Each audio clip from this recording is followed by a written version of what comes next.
Early on, the British mandate over Palestine had started to run into serious trouble, with a series of Muslim Arab uprisings under the leadership of Hajj Amin al-Husseini. The British had appointed this radical Islamist as Grand Mufti of Jerusalem. His appointment was an act of appeasement, a policy that the British authorities thought would restore calm. A pattern had been set that would haunt the rest of British rule over Palestine. By the mid-1930s, Palestine had become almost ungovernable. By this time, Adolf Hitler was in power and the persecution of Jews in Germany had begun. In order to appease the Mufti and his followers, in case they sided with the Nazis, which they ended up doing anyway, the British government began to introduce measures to seriously restrict Jewish immigration into Palestine.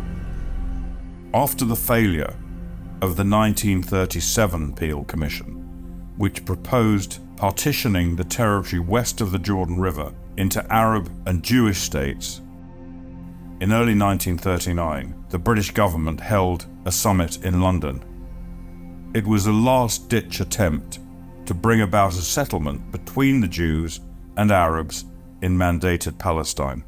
The London conferences, at the invitation of the Colonial Secretary Malcolm MacDonald and the Foreign Secretary Lord Halifax, delegations of Jews and Arabs came to St. James's Palace in early February of 1939 for conferences. The Arabs refused to sit with the Jews. That's why I'm using the parallel conferences. The conferences collapsed on 15 March 1939. The end result was the infamous MacDonald White Paper of May 1939.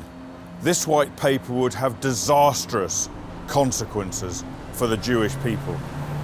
It came at a time when Jews in Europe were fleeing from the Nazis and virtually no country would take them. But let me take you back to 15 March 1939. The conferences collapsed.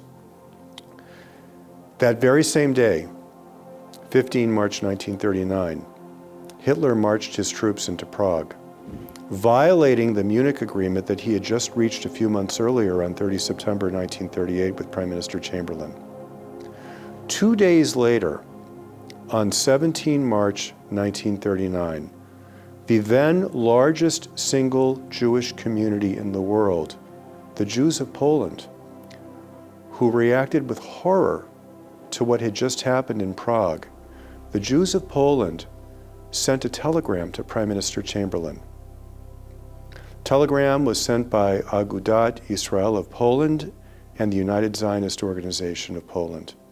The telegram reads, "In the darkest and most tragic hours of history and life of Jewry, 3.5 million Jews in Poland appeal to His Majesty's government, the authority which has undertaken responsibility to create a seat in Palestine for the Jewish people, to consider both the confidence which the Jewish people have placed in England and the most sacred hopes of Jewry, and not apply a policy in Palestine which throws the Jewish masses into an abyss of despair."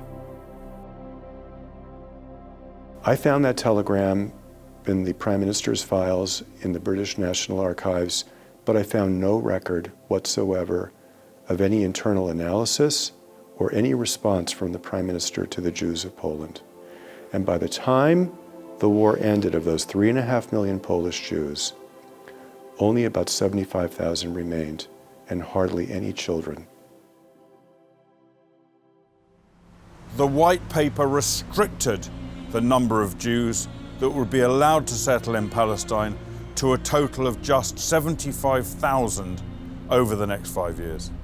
Moreover, after that 5-year period, any further Jewish immigration would only be permitted if the Arabs agreed to it. Clause 14.1 of this White Paper also indicated that the Jewish population should not exceed 1/3 of the total population of Palestine. With a 2/3 Arab majority, many of them hostile to the Jewish presence, the political rights of the Jewish people were completely compromised.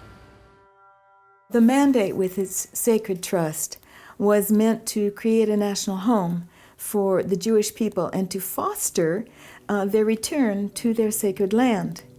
And the white paper, the 1939 white paper, really was a betrayal of that trust. In that white paper, it purported to limit the Jewish immigration to a specific number of persons per year, up to a maximum of 75,000, I believe. And thereafter, no further immigration would be permitted without the Arabs' agreement. Now, that is completely contrary to the mandate.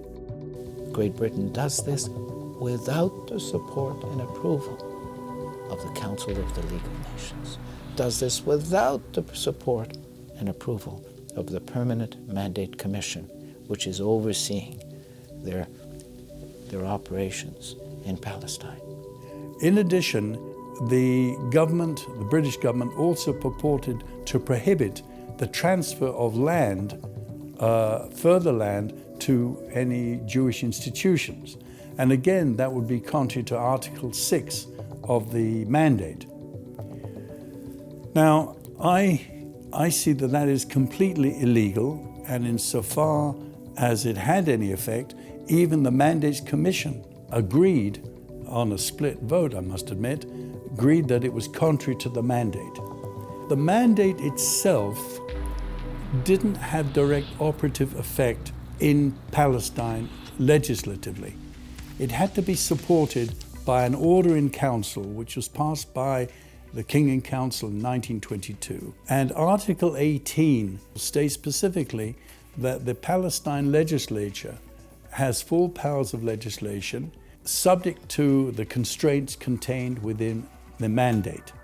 Britain specifically amended its order in council and deleted Article 18, subparagraph 2, which stated that the legislature could not enact legislation contrary to the mandate.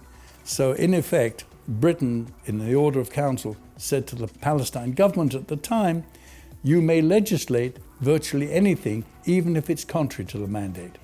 So the fact that Britain deleted that clause, 18 subparagraph 2, indicates that Britain herself recognized that she was acting contrary to the mandate. As an international lawyer, I can say this: there's absolutely no doubt that when Great Britain decided to introduce the white paper and make it part of the law, it violated the material obligations imposed upon it by the Mandate for Palestine. It was not only shameful, but it was wrong in law. As a result, hundreds of thousands of Jewish people who could have escaped Europe, who could have survived, are stuck in Europe and end up in the death camps.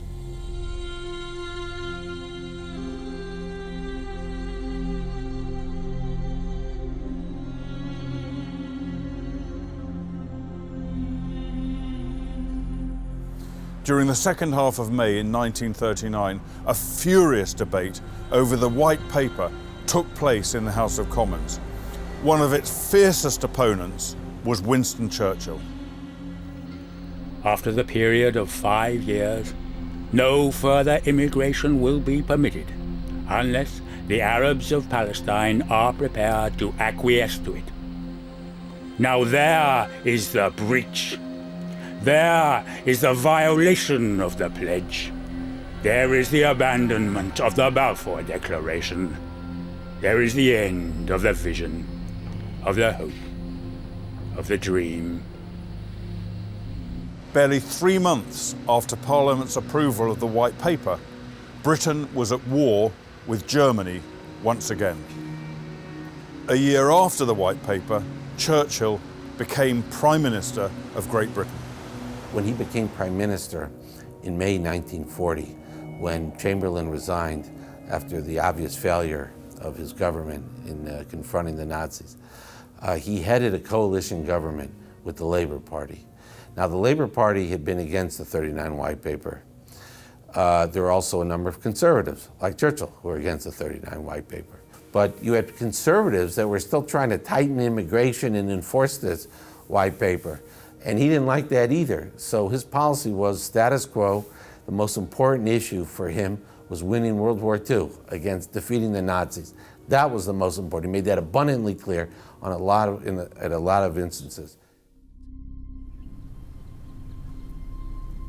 This is the British-built detention camp at Athlete, where many thousands of so-called illegal immigrants were imprisoned.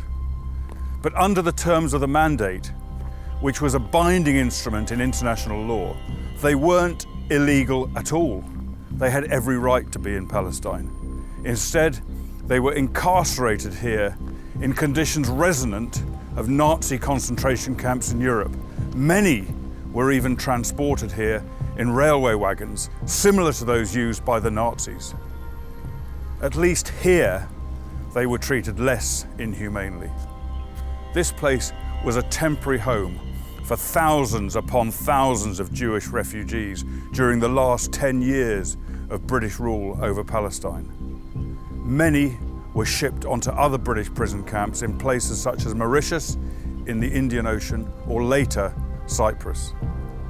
Another tragic aspect to this story is the fact that by the end of the war, 6 years after the 1939 White Paper, less than half of the quota of 75,000 Jews had actually been admitted to their historic homeland in Palestine.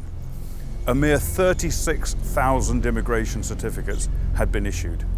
Meanwhile, in Europe, at least 6 million Jews had been slaughtered by the Nazis and their collaborators. After the war, Britain did extend the 5-year term of the White Paper until the end of 1945, when the quota of 75,000 was fulfilled. But it was too little, too late. In Europe, hundreds of thousands of Jewish survivors of the Holocaust, many of whom had lost all of their family members and their property, were now homeless refugees with nowhere to go. I think it's fair to say that the British government bears responsibility for trapping millions of Jews in Europe during World War II. How many of the 6 million who perished are Britain's responsibility? We'll leave that to others to decide. But Britain certainly bears responsibility for which it has really never come clean, for the fact that its policy in the White Paper of 1939 trapped millions and millions of helpless Jews in Europe and left them as victims of the Nazi regime. In the next episode of Whose Land, we examine the legal rights of the Jewish people in the United Nations Charter, and we look into the Anglo-American Committee of Inquiry into the conduct of the mandate for Palestine.